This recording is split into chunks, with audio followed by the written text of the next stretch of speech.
Prodancast, Prodiversa, o podcast da Prodan da diversidade, equidade e inclusão. Bom dia, boa tarde, boa noite. Eu sou a Aline Teixeira e no Prodiversa de hoje nós vamos falar sobre a importância das cotas raciais. E para bater esse papo comigo, ele que está aqui, gente, vocês não vão acreditar, o professor Dr. José Vicente, que é reitor da Universidade Zumbi dos Palmares, é advogado, mestre em administração, doutor em educação pela Universidade Metodista, fundador e presidente do Instituto Afro-Brasileiro, fundador e presidente da Afrobras, membro do Conselho de Desenvolvimento Econômico e Social da Presidência da República, membro do Conselho da Cidade da Prefeitura de São Paulo, membro do Conselho de Autorregulação Bancária, que é a Federação Brasileira de Bancos, também membro do Conselho Superior de Responsabilidade Social da Federação das Indústrias. O doutor reitor José Vicente tem um currículo fantástico e muito obrigada por o senhor ter aceitado estar aqui com a gente hoje. É uma honra bater esse papo com você. Muito obrigada, reitor. Aline, eu que agradeço, é uma satisfação muito grande revê-la, né? E da mesma maneira uma alegria poder estar aqui nesse canal tão importante e falar de um tema da mesma maneira importante nos tempos atuais extremamente urgentes. Urgente, essa é a palavra, né, professor? Posso te chamar de professor? Fique à vontade. Então tá bom. Professor, a primeira pergunta que eu tenho para você é, que eu acho que muitas pessoas também gostariam de entender melhor, né? O que são as cotas raciais? As cotas raciais são medidas, são políticas públicas ou privadas, ações, né, do governo ou da sociedade para tentar constituir uma desigualização, para tentar igualizar a oportunização das pessoas, por uma série de motivos históricos, econômicos, políticos, grupos de pessoas perante o mesmo direito e a mesma oportunidade, nem sempre conseguem estar ali alinhados. E isso se dá, no mais das vezes, justamente por uma série de proposições, seja de discriminação, seja de intolerância, ou seja até de imposição política. Né? Por exemplo, eu vou tentar esclarecer, olha, as mulheres e os homens são, né, cidadãos iguais e, por conta disso, deveriam receber o mesmo salário. Sim. E a gente sabe que, ao final, o homem ganha mais do que a mulher. E como é que a gente faz, então, para evitar que isso aconteça, ou como é que a gente faz para fazer com que isso se igualize? Então, quando você toma uma medida, quando você propõe uma ação, né, para que isso se estabeleça, você diz que está realizando uma ação afirmativa. Né? Certo. Para afirmar que o direito é igual e todos precisam ter essa possibilidade de usufruir do mesmo direito. E as cotas é um tipo de ação afirmativa. Então, diante de uma situação em que um grupo social está desbalançado, não é? Está numa situação inferior, então o Estado procura, dessa maneira, criar as condições para que ele possa ter um acesso igualizado aos direitos. Então, a isso se dá o nome de ações afirmativas, e as cotas, no caso do Brasil em especial, ela raciocina da seguinte maneira: eu tenho uma realidade em que existe uma distorção e essa distorção desigualiza as pessoas. Então, por conta disso, para tentar igualizar, fazer com que esse grupo chegue e esteja na mesma linha de intervenção, eu vou criar uma medida afirmativa através de cotas. Eu vou destinar determinada quantidade ou porcentagem de um espaço para representantes desse grupo social. Eu vou te dar um exemplo. Por exemplo, na política, tradicionalmente, pela perspectiva histórica do nosso país e de várias partes de outros países, sim, as mulheres não têm a mesma representação no espaço político como tem na sociedade. As mulheres, em regra, representam 50% dos cidadãos, mas não existe 50% de mulheres no espaço político. Bem, e como é que eu faço para tentar garantir que as mulheres estejam mais bem representadas nesse espaço? Deveremos fazer o que o governo e a sociedade se dispôs. Vamos, então, recortar 30%, né, das vagas no Congresso e disponibilizar só para candidaturas femininas. E com isso a gente vai ajudar para que a presença da mulher seja mais ou menos equitativa nesse espaço de poder. Então isso é uma cota e isso é uma ação afirmativa que tem o objetivo de combater essa desigualização. Trazer essa igualdade, equidade, né? Então, a gente tentar aos poucos uma reparação mesmo, né? De trazer para que fique da mesma maneira para todos os grupos. No caso de mulheres e homens, né? Na política, a gente ainda hoje temos, né, esse déficit das mulheres na política, mas serve, então, para isso. A próxima pergunta, então, aí falando das cotas raciais, quem são as pessoas que têm direito a essas cotas? Então, nós estamos dizendo, as sociedades e a sociedade brasileira tem distorções, desigualdades e injustiças de toda a natureza. Inúmeras, né? Não é? Mas, como qualquer outra sociedade, o objetivo, o propósito é que todos sejam tratados de forma igual. Sim. Né? Mas, para alcançar essa igualdade, a gente precisa trabalhar bastante e combater essas desigualdades. Então, nós temos as desigualdades que impedem uma participação equitativa da mulher no espaço político, no mercado de trabalho, no espaço educacional e coisas que tais. E nós temos também, não é, uma realidade que produz a não presença adequada de negros nos mais variados espaços sociais, políticos, econômicos e educacionais do nosso país. Da mesma maneira, serve a reflexão. Olha, o Brasil é composto, segundo os dados oficiais, por 56% de brasileiros. Mais da metade. Mais da metade da população. E se nós somos uma república, né? Igualdade para todos. Se somos uma democracia, oportunidade para todos. E se somos um Estado democrático de direito, todos têm os mesmos direitos, não se justifica que esses 56% de brasileiros não estejam distribuídos da mesma maneira nos mais vários espaços sociais do nosso país. Né? Nós deveríamos ter 56% de juízes negros, de promotores negros, de médicos negros, de dirigentes de empresas negros, de reitores negros, de artistas negros, de políticos negros. Sim. E nós não temos. Olha, para você chegar e conhecer o absurdo dessa questão, é só a gente pegar o exemplo da cidade de São Paulo. São quase 90 deputados estaduais, só temos 3 representantes negros. Sim. São 54 vereadores. 56. 56, mas deles 2 são negros. Mas acontece que a cidade de São Paulo é a cidade mais negra do país, com 40% de negros entre os seus 12 milhões de habitantes. Acontece que o estado de São Paulo é o estado mais negro do país, com 40% de 44 milhões de habitantes. E ainda assim você não vê negro em qualquer desses espaços públicos e privados. Bem, e o que fazer?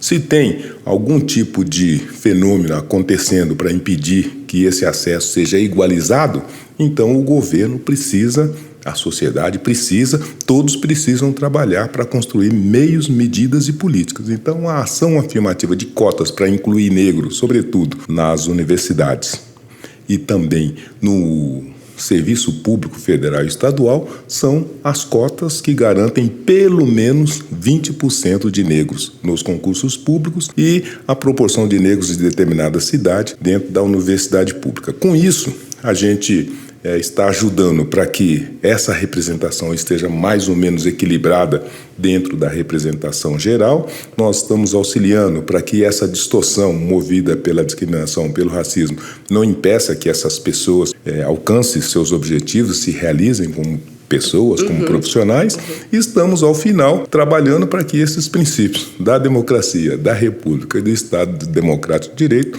sejam uma ação efetiva e objetiva da vida nacional. O senhor já falou bastante, mas eu queria só frisar, né? Qual é a importância mesmo, então, dessas cotas no Brasil? O senhor falou muito, né, sobre essa questão da gente ter essa maior igualdade e a representatividade mesmo, né, já que somos um país numa grande maioria negro, né, que essas pessoas frequentem os mesmos lugares, que frequentem a faculdade, que se formem, enfim. Mas nessa explanar um pouco mais, né, sobre isso, né, essa importância no nosso país. Em verdade, acho que tem 2 dimensões que nós já tocamos aqui.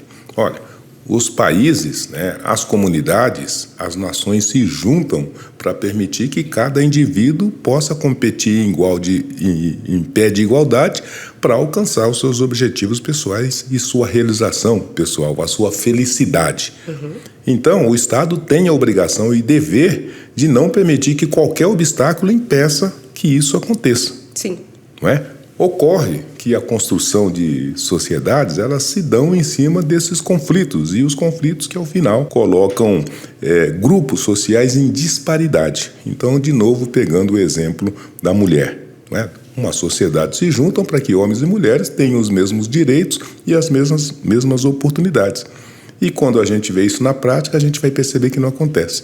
E o que o Estado precisa fazer em situações dessa natureza? Precisa criar condições, inclusive criar leis para garantir que a mulher esteja presente em todos os espaços sociais, assim como os homens. Certo. Da mesma maneira, num país como o nosso, que tem uma tradição de escravidão e que tem uma tradição de discriminação e de racismo, a discriminação e o racismo impedem que os negros possam estar nesses espaços de forma igualitária. E então, aí, quando a gente fala de discriminação, né, não é só institucional, né, Heitor? A gente está falando da sociedade como um todo, né, das pessoas. As pessoas ainda são muito racistas no nosso país. Sim, pessoas são racistas, são homofóbicas, são misóginas. Sim. Em várias partes do mundo, mas sobretudo no nosso país, que tem uma tradição de 400 anos de escravidão, em que nós naturalizamos, né, o olhar de que existe um superior, que existe um inferior e que esse inferior tem uma cor, tem uma raça e tem, nos dias atuais, até CEP. Né? Ele tem uma determinada localidade. Sim. E por conta disso, a gente, no olhar, no gesto, no julgamento, né, sempre tem essa atitude de discriminar, de intolerar aquele que, por conta da raça ou da cor de pele, está no nosso lado, no nosso mesmo ambiente. Então, por conta disso, esse racismo que é pessoal, que é também das instituições, que é também, né, como se diz, da própria estrutura de um próprio país, o racismo estrutural, se você não combatê-lo, você vai fazer com que um grupo social seja prejudicado, seja impedido de progredir e seja hostilizado a ponto de não poder exercer os seus direitos de cidadania. Sim. E isso significaria o absurdo do fim. Sim, né? Sim. Se justificaria uma república se as pessoas fossem hostilizadas pela sua raça, pela cor da sua pele. Então, ao tempo que o país, né, faz aí um esforço extraordinário para combater as manifestações raciais em todos os espaços públicos e privados, ele também faz um esforço para saber, olha, mas esse racismo, essa discriminação, além de agredir as pessoas, ela impede as pessoas de ocupar determinados espaços.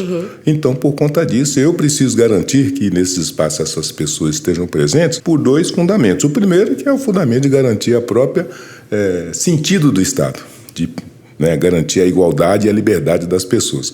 Mas também o fato de que esses indivíduos, esses cidadãos, são as pessoas que pagam os impostos, são as pessoas que mantêm o edifício de pé, que pagam o dinheiro para o Estado poder atender às necessidades de todos os demais integrantes da sociedade. Então, até por conta da sua qualidade de contribuinte, de também cliente, né, desse grande Estado, ele tem direitos, né, e esse direito precisa ser preservado. Então, se ele é um contribuinte e paga os impostos, aqueles serviços que são construídos a partir dos seus impostos são serviços que ele também precisa ter o direito de participar. Então, se tem uma universidade pública de qualidade, como tem aqui a USP, a Unicamp, a Unesp, é impensável que o negro, né, e a mulher negra pague e caro para manter uma universidade de São Paulo e não possa depois utilizar, entrar, permanecer e fazer com que seus filhos se beneficiem dessas conquistas. Né? E o mesmo se diz no mercado de trabalho, o mesmo se diz na política, o mesmo se diz,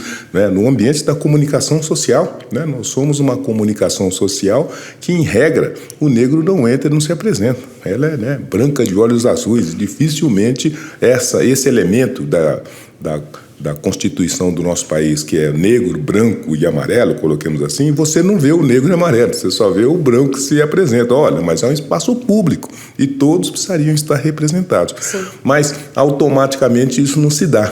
Você precisa do governo criando as condições, as legislações, os mecanismos para que esse espaço possa ser acessado de forma igualitária. Então, é para isso que as cotas existem, é com essa finalidade que ela pretende cumprir os seus objetivos, e essa necessidade, porque sem elas a gente mantém uma situação e um estado de injustiça entre cidadãos por conta da sua raça e da cor da sua pele. E Como foi criado esse sistema no Brasil de cotas? Pois é, por essa constatação, porque o que nós tínhamos era o seguinte, olha, não existe racismo no Brasil. Ah, tá, que Pois Ok. é. E se não existe racismo, a gente pode só manter as políticas universais, ou seja, uma saúde que todos possam acessar, um mercado de trabalho que todos possam acessar e um ambiente político que todos possam acessar. E isso, inclusive, está lá, escrito na Constituição e garantido na lei. Mas a realidade ela é diferente. A despeito de você ter uma Constituição, de você ter uma lei, a lei não se cumpre automaticamente. Pelo contrário, a lei, mais às vezes, é burlada. Então, o que você viu nesse processo todo é de que, apesar de sermos um país de iguais, tem pessoas que são mais iguais que as outras. E, nesse caso, os negros nunca tiveram os espaços de igualização como tiveram os demais. Bom, então, se é isso, e se a gente, de fato e verdadeiramente, abraça esses fundamentos de que somos uma república de iguais e de livres, nós temos que garantir essa igualdade. E se ela não está se dando, ainda que tenha uma lei, uma Constituição garantido isso, a gente precisa pensar outras formas. E daí que vem essa história. E se a gente, então, pegar determinados espaços sociais e disponibilizar para o negro, para a mulher negra, não é? Para o homem negro? E dessa maneira a gente garantir minimamente, se não dá para pôr 56%, mas vamos pelo menos 20% e com isso a gente corrige minimamente essa situação. Então é disso que veio essa construção, que já aconteceu e se realiza nos mais diversos países do mundo, sobretudo nos Estados Unidos, na África do Sul, e que aqui no Brasil, nos últimos 20 anos, tornou-se lei. E tornando-se lei, nós tivemos então as primeiras cotas para negros nas universidades públicas, inclusive nas universidades aqui do estado de São Paulo, e tivemos também as cotas no serviço público, 20% de todos os cargos federais, e mesmo aqui na cidade de São Paulo, a prefeitura tem cotas de 20% para negros nos seus concursos públicos, o Estado tem cotas para negros nos concursos públicos. Então, dessa maneira, a gente conseguiu minimamente fazer uma intervenção naquele estado de coisas que produzia essa injustiça e esse desequilíbrio, e começamos um caminho, a construção de um caminho, pavimentar um caminho que em algum momento possa garantir essa igualização, de que negros e brancos possam estar presente igualitariamente nos espaços públicos e privados. 20 anos, que o senhor falou que já temos esse sistema no Brasil. A primeira cotas nas universidades, por exemplo, aconteceu em 2003. A UERJ, a Universidade do Estado do Rio de Janeiro, foi a primeira a implementar cotas para negros no Brasil, depois veio a UNB, Universidade de Brasília, e ao final seguiram-se que todas as universidades públicas estaduais e federais agora praticam esse sistema de cotas. E no caso das cotas no serviço público, então é uma lei de 2014 que está completando 10 anos e que com isso permitiu que pela primeira vez nós víssemos nos cargos de juízes, de promotores, de oficiais das Forças Armadas, na Petrobras, no Banco do Brasil e também na Caixa Econômica, profissionais negros. Sim. Aliás, hoje temos até uma primeira mulher presidenta de uma grande empresa no Brasil, que é a Tarciana Medeiros, uma mulher negra presidenta do Banco do Brasil. Nossa, é um orgulho, reitor? E desde então essa implementação desse sistema no Brasil, já é possível mensurar as melhorias, ou o impacto dentro das universidades, esse impacto dentro dos órgãos públicos? A gente consegue mensurar isso? Consegue, até a partir das simbologias. Eu estou dizendo, olha, nós estamos dizendo que somos um país, uma república democrática, uma república de direitos, uma república em que todos são livres e iguais. Mas nós nunca tivemos uma presidenta um negro nas 1000 maiores empresas do país. Ninguém conhece o nome de um presidente negro fora a Tarciana Medeiros. É verdade. Então, veja, a nossa democracia entrega uma exclusão. Da mesma maneira, na época que se debatia as cotas, aqui em São Paulo e no Brasil, o número de negros nas universidades era 2%.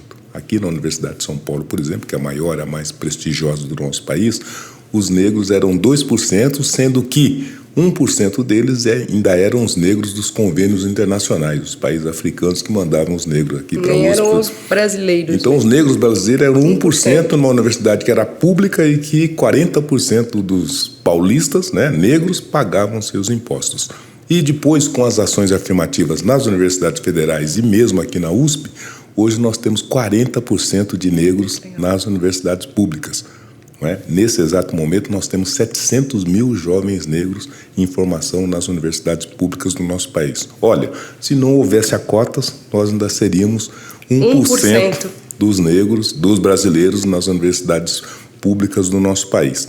Da mesma maneira, eu estou dizendo para você, olha, já temos uma presidenta negra, olha, mas também já temos até um negro no Banco Central. Né? Tivemos o presidente do Supremo Tribunal Federal, Joaquim Barbosa, um negro, né?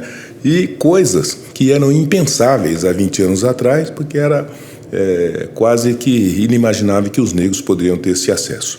E, do ponto de vista, então, da chegada dos negros nos concursos públicos, que agora você vê juiz negro, vê promotor negro, vê general negro e coisa que tal, mas você vê, sobretudo, alunos e professores negros. Imagine você que a política, primeiramente, era 20% de cotas para alunos, mas hoje já são cotas não só para alunos de graduação, mas também para pós-graduação, mestrado, doutorado, pós-doutorado e agora, aqui na Universidade de São Paulo e em tantas outras, são cotas para professores negros. Então, pela primeira vez, porque eu estava te dizendo, naquela época, então, que começou as cotas, eram 2% de alunos negros na USP, por exemplo, mas eram só 4 professores negros de 5 mil na USP. Nossa! Na USP e todas as demais universidades públicas. E hoje a USP, então, já está instituindo cotas para professores negros. Então, tudo isso ilumina o quanto nós progredimos, o quanto foi importante e o quanto a existência das cotas ajudou que a gente fizesse uma transformação ainda muito pouca. Poderia ser mais, mas uma transformação educacional, porque tanto quanto o aluno negro está nos bancos escolares e fazer a sua qualificação, o que é importante, mas tem um dado mais importante ainda, que a presença negra, ela mexe, né, com a ordem, ela bagunça o coreto e faz todo mundo ter que pensar, ter que refletir e, ao mesmo tempo, ter que se qualificar para tratar dessa agenda. Então, o professor, o diretor, o reitor, todo mundo tem que ler negro, racismo, discriminação, como fazer, como é que eu recepciono, como é que eu acolho. Como é que eu acolho em caso de racismo. E como é que eu trato as suas particularidades, né? Então, tudo isso faz um bem danado que exige que os espaços públicos e privados se preparem para trabalhar com essa questão, com essa diversidade, com essa particularidade. Então, muda a vida do negro que chegou nas cotas nas universidades ou nas empresas, mas muda, sobretudo, todo o entorno em que ele está presente. O sistema vai mudando, né, professor? E isso é uma desconstrução mesmo, que todo mundo deveria... Todo mundo que está ouvindo o seu podcast agora, acho que está pensando nisso, né? Verdade. Porque... É uma desconstrução, mas que já deu, né, reitor? Já passou da hora. Agora a gente quer andar com mais velocidade e a gente não quer perder talentos. Porque nós estamos dizendo que todos nós reconhecemos o talento do profissional negro, do homem negro, do jovem negro.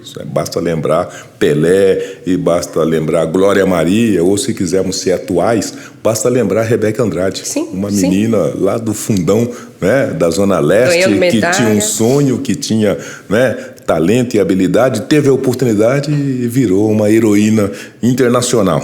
Então, como ela, tem aos borbotões jovens negros, meninas negras, que só precisam da oportunidade, que só precisa que esse muro, né, de contenção saia da sua frente e deixa elas cumprir seus objetivos. Então, as cotas fazem isso, porque ela desperta o talento, ela permite que todos se realizem, ela produz uma mudança no ambiente, naquela pessoa que interage com o jovem, com a jovem negra, com essa cultura, né, com essa identidade, com esse pertencimento e faz o melhor. Ela faz nos descobrir como um país de diversos. Isso. E a diversidade é e precisa ser o nosso melhor ativo. Com certeza. Reitor, não poderia te chamar aqui no Prodancast sem pedir para o senhor falar um pouquinho sobre a Zumbi dos Palmares, que hoje você é o reitor, né? Queria que você falasse um pouquinho sobre o projeto que foi a Zumbi, o que é a Zumbi hoje, né? Para que as pessoas que não conhecem possam conhecer. Pois é, a Zumbi foi uma contestação a uma situação da nossa época em que, de fato, nós nos debruçamos com 2% de jovens negros na USP. Mas como? por que essas coisas existem, por que isso é uma coisa tão normal, né? Ninguém se dispõe a denunciar, a debater, a combater, a reformar. E qual é o papel de nós, então, jovens estudantes, diante de uma realidade dessa? E aí nós fomos estudar o que tinha no mundo sobre essa questão e descobrimos as universidades negras americanas, né? Lá nos Estados Unidos, a universidade negra mais novinha tem 150 anos. Nossa. Ela foi fundada na Universidade de Howard, nos Estados Unidos, em que se formou a vice-presidenta Kamala Harris. Ela foi fundada em 1847 para formar médicos negros. E assim como ela, tem mais 150 universidades nos Estados Unidos daquela época. E veja, então lá tinha um apartheid oficial, um racismo oficial, mas igreja para negro e igreja para branco, universidade para negro, universidade para branco. E aqui os negros só chegam na universidade, né, em números significativos, há 20 anos atrás.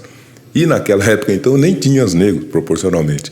E aí nós pensamos, e se a gente, então, trouxesse uma universidade com essa característica aqui para o nosso Brasil e também auxiliasse que os negros pudessem entrar na universidade, pudessem qualificar no ensino superior, pudessem se empoderar com conhecimento e, a partir daí, disputar os espaços sociais e também empresariais com mais capacidade e mais igualdade. Então, o raciocínio era esse. E aí, olhamos para os lados, falamos com os nossos camaradas, vocês topam, vocês acham que vai dar pedal, né? Bora! Bora! E a rapaziada, como todo bom estudante, né, sem nenhum juízo... Muita ideia, muita ideia, nenhum juízo, vamos embora, vamos ver o que dá.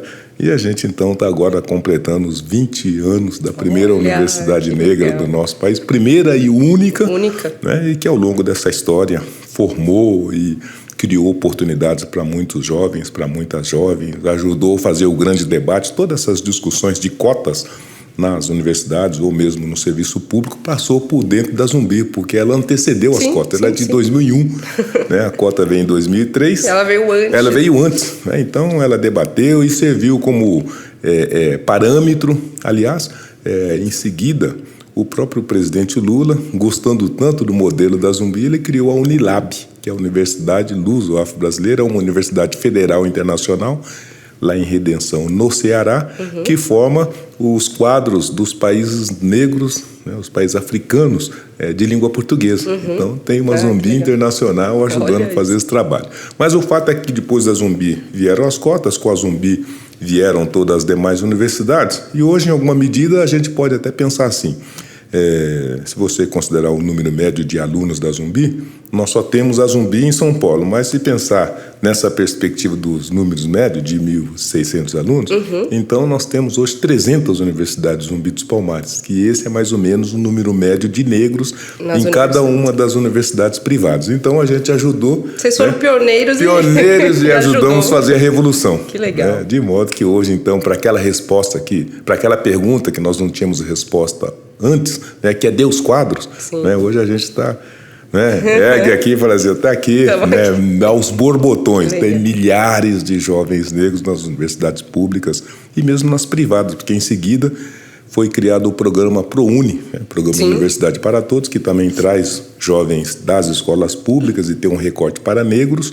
E com isso, então, o que nós não tínhamos antes, então hoje nós temos, como eu bem disse, quase 800 mil jovens negros nesse momento nas universidades.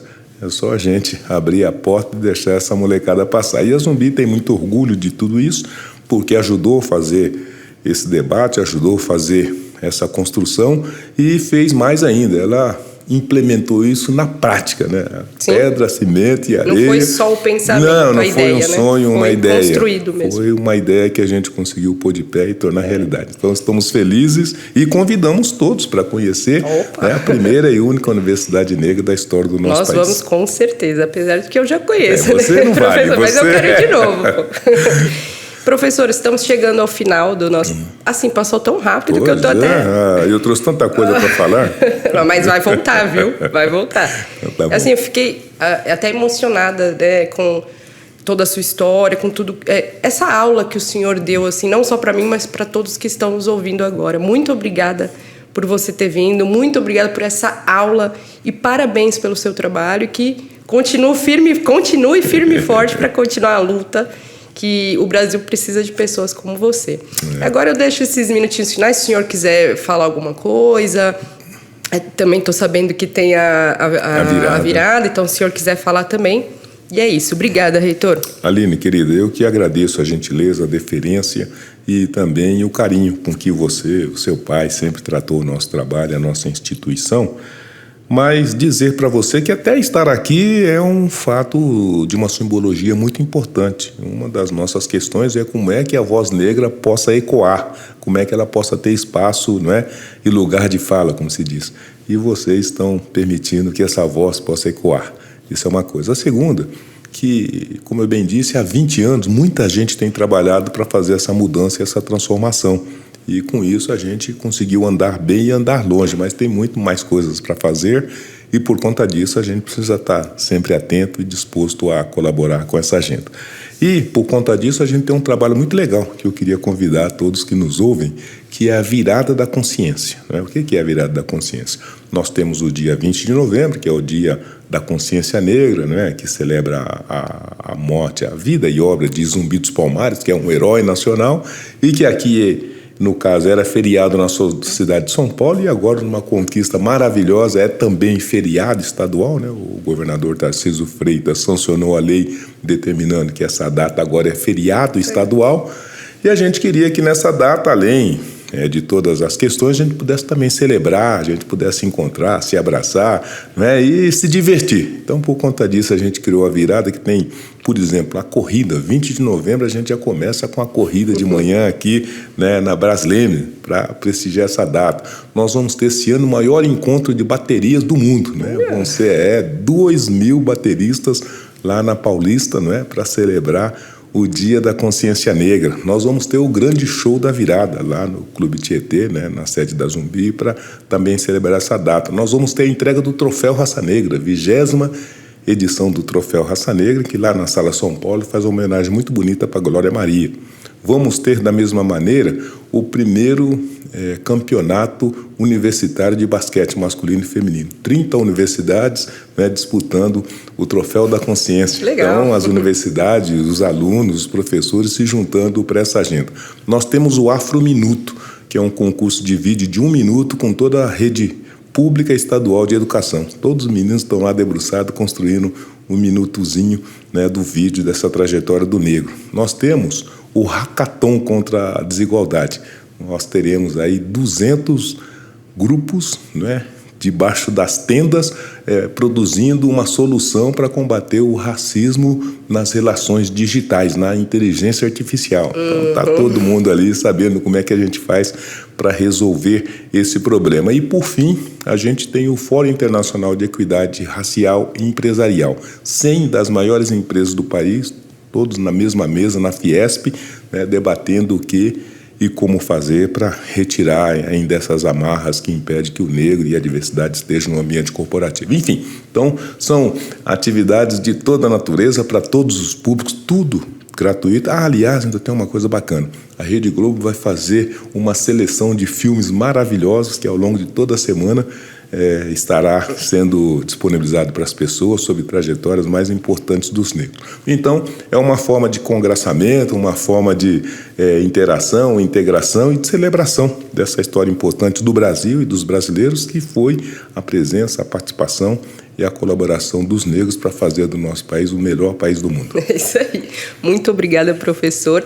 E esse foi mais um Prodancast Prodiversa e até a próxima. Esse foi mais um Prodancast. Não esqueça de curtir e compartilhar.